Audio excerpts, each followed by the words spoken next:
ugaasi saxaaqa aadan jaamac galbeedi oo loo yaqaano ugaasi stawi ayaa taageeray ergooyinka nabadaynta ee gaadhay degmada ceel Afweyn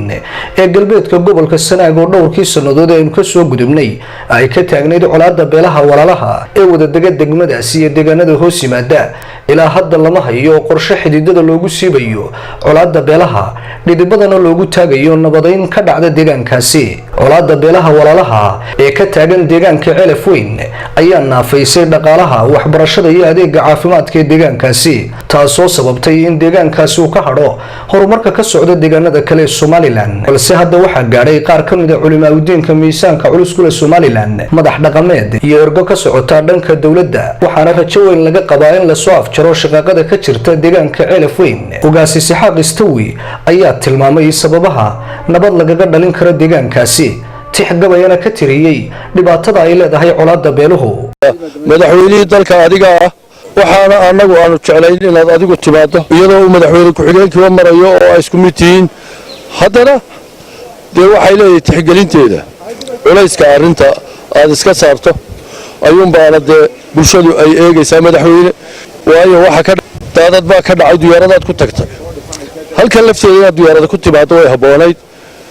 waxaan se rajaynayaa insha allahu inaad dub ka iman doonto annaga qasdiga iyagu waa in laga gaadho nabadgelyo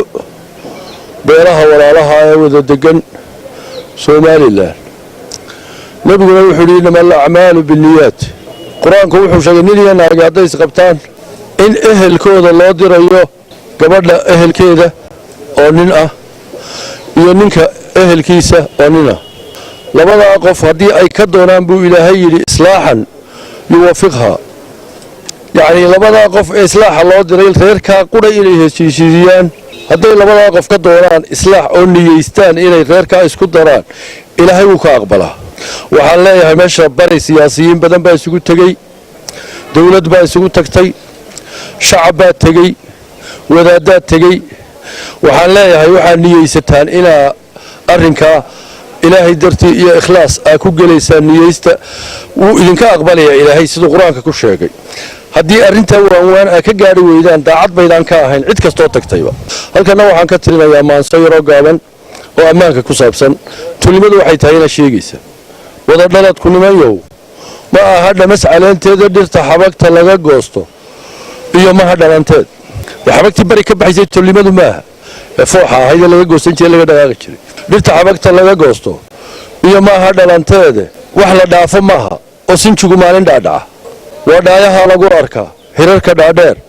xididada wadnaha dhuuya iyo dhabarka weeyaan xigta waa wax dhaaxa ah oo tolimo laga dhamaan waa xaal ilaahay dhigay oo aan cidina dhaafayne hubka dhiga xigaal iyo dhaadhacay way isku dhimateen waa dhidar walaal dhuntay oo dhabarku muuqdaa hooryadiisa awrkii dhamaa dhabarku naafoobiye kugu dhimay oo ka dhimay hukumay dhaxal u reebtay hubka dhiga xigaal iyo dhaadhacay isku dhimatay bulshada Somaliland ayaa muddooyinkii u dambeeyay walaac weyn ka qabtay colaadda ka taagan deegaanka ceel Afweyn isla markaana baaqiyo u dirayay beelaha walaalaha ku dagaalamaya deegaankaasi waxaanay dawladda Somaliland imika dadaal xoogan ugu jirtaa sidii loo soo afjari lahaa dhibaatada ceel Afweyn Calidaahir Maxamed Boos Burco